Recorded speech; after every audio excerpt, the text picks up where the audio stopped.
ముందుకు రావాలి, లేదా కోర్టు అన్న సిబిఐ ఎంక్వైరీ ఇవ్వాలి అనేటువంటిది వైఎస్ఆర్ కాంగ్రెస్ పార్టీ డిమాండ్ చేస్తూ ఉంది. ఇన్ని తప్పులు చేసి అసలు ఈ వ్యవస్థలో వచ్చినటువంటి మార్పులు, ఈ ముఖ్యమంత్రి కొడుకు ఎప్పటి నుంచి అయితే ఈ రెడ్ బుక్ రాజ్యాంగాన్ని రచించాడో, ఈ రెడ్ బుక్ రాజ్యాంగం ద్వారా వైఎస్ఆర్ కాంగ్రెస్ పార్టీ నాయకుల్ని కార్యకర్తల్ని హింసించాలని, అక్రమంగా కేసులు పెట్టాలని, ఈ పోలీస్ వ్యవస్థ మీద ఎప్పుడైతే ఒత్తిడి తీసుకొని వచ్చి ఆ కార్యక్రమాలు చేయడం మొదలుపెట్టాడో పూర్తి స్థాయిలో పోలీస్ శాఖ అంతా కూడా నిర్వీర్యం అయిపోయింది ఈ రాష్ట్రంలో అనేటువంటి విషయాన్ని తెలియజేస్తా ఉన్నా.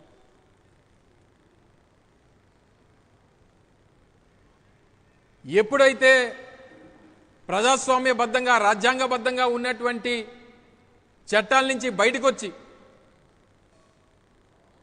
ఏదో ముఖ్యమంత్రి చెప్పాడనో ముఖ్యమంత్రి కొడుకు చెప్పాడనో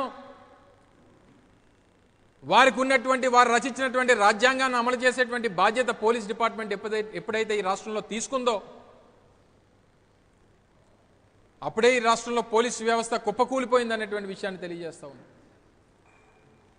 మరొకసారి ఈ సందర్భంగా మీ ద్వారా పోలీస్ శాఖకి ఈ సందర్భంగా తెలియజేస్తా ఉన్నా, ఇది మీకు ఒక గుణపాఠం. మీరు చేసినటువంటి తప్పులకి ఇది ఒక గుణపాఠం. రేపు ప్రభుత్వం మారి మీరు చేసినటువంటి తప్పులన్నీ బయటకు వచ్చినప్పుడు ఆ రోజు మిమ్మల్ని కాపాడడానికి ఏ చంద్రబాబు నాయుడు ఏ లోకేశ్వర్ రాడు అనేటువంటి విషయాన్ని కూడా ఈ సందర్భంగా గుర్తుపెట్టుకోమని చెప్పి కోరుతా ఉన్నా. దయచేసి చట్టానికి లోబడి పనిచేయమని చెప్పి కోరుతా ఉన్నా. వ్యవస్థలు లోబడి పనిచేయండి. ఏదో 5 సంవత్సరాల అధికారం వచ్చింది కదా, అధికారంలో ఉన్నటువంటి ప్రభుత్వం ఆ ప్రభుత్వ పెద్దలు చెప్పినటువంటి మాటల్ని నమ్మి వారు చెప్పినటువంటి కార్యక్రమాలు చేద్దామనేటువంటి పరిస్థితి ఎప్పుడైతే ఈరోజు రాష్ట్రంలో పోలీస్ శాఖలో వచ్చిందో అప్పటి నుంచి మీ మీద గౌరవం ఈ రాష్ట్రంలో ప్రజలకు పోయింది. ఆ గౌరవాన్ని మళ్ళీ తిరిగి నిలబెట్టుకునేటువంటి పని చిన్న పని కాదు.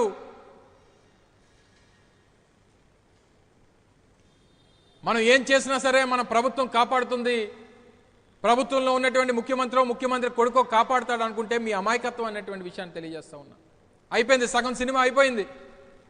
2.5 సంవత్సరాలు గడిచిపోతా ఉంది. ఇంటర్వెల్ కార్డు పడిపోయింది. వచ్చే 2.5 సంవత్సరాలు సెకండ్ హాఫ్ దద్దరిల్లిపోద్ది అనేటువంటి విషయాన్ని ఈ సందర్భంగా తెలియజేస్తా ఉన్నా. ఈ సినిమాలో విలన్లు చంద్రబాబు నాయుడు కొడుకు లోకేష్ అనేటువంటి విషయాన్ని తెలియజేస్తా ఉన్నా. మా నాయకుడు అనేక సందర్భాల్లో చెప్తాడు, ఫస్ట్ హాఫ్లో ఎప్పుడు కూడా విలన్దే పై చేయి, 14వ రీలు ఆఖరి అంకానికి వచ్చేసరికి సినిమా చివరికి వచ్చేసరికి హీరోది పై చేయి అవుతుంది, అది వైఎస్ఆర్ కాంగ్రెస్ పార్టీది పై చేయి అవుతుంది. దయచేసి గమనించమని చెప్పి ఈ సందర్భంగా కోరుతా ఉన్నా. ఏదో ఇష్యూని తీసుకొని వచ్చి డైవర్ట్ చేసేద్దాం. డిఎస్సిలో అక్రమాలు జరిగినాయి, దాని మీద జగన్మోహన్ రెడ్డి గారు ప్రశ్నించారు. అనేక అవకతవకలు జరిగినాయి. దీన్ని ఏదో రకంగా డీవియేట్ చేయాలి. ఏం చేయాలి? మేకప్ సబ్జెక్ట్ బయటికి తీసుకొచ్చారు. సాయి కృష్ణ ఇష్యూ, లాకప్లో చనిపోయాడు, తీసుకెళ్లి బూడిద చేశారు. ప్రభుత్వం మీద ఒత్తిడి పెరుగుతూ ఉంది, ప్రజలు ప్రశ్నిస్తూ ఉన్నారు. ఏం చేయాలి అని అంటే చనిపోయినవాడు కాపే, చంపినవాడు కాపే అనేటువంటి మాట మాట్లాడతాడు ముఖ్యమంత్రి. అసలు ముఖ్యమంత్రి ఒక రాజ్యాంగబద్ధమైనటువంటి పదవిలో ఉన్నటువంటి ముఖ్యమంత్రి మాట్లాడాల్సినటువంటి మాటలను అడుగుతా ఉన్నాం. ఇది ఇంకా మీ ఈనాడు కాలం కాదు. మీ ఈనాడు పేపర్లో ఏ రాస్తే అది ప్రజలు నమ్మడానికి, చంద్రబాబు నాయుడు ఏం సూక్తులు చెప్తే అది ప్రజలు వినడానికి ఇది ఈనాడు కాలం కాదు, ఇంటర్నెట్ కాలం. ప్రతి నిజం, ప్రతి వాస్తవం, జరుగుతున్నటువంటి ప్రతి పరిణామం ఎప్పటికప్పుడు ప్రజల ముందుకు వస్తూ ఉంది.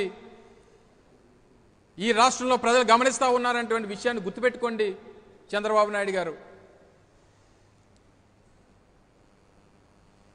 వైఎస్ఆర్ కాంగ్రెస్ పార్టీ ముందు నీ వైస్రాయ్ పార్టీ డ్రామాలు చెల్లవు అన్నటువంటి విషయాన్ని సందర్భంగా తెలియజేస్తా ఉన్నా.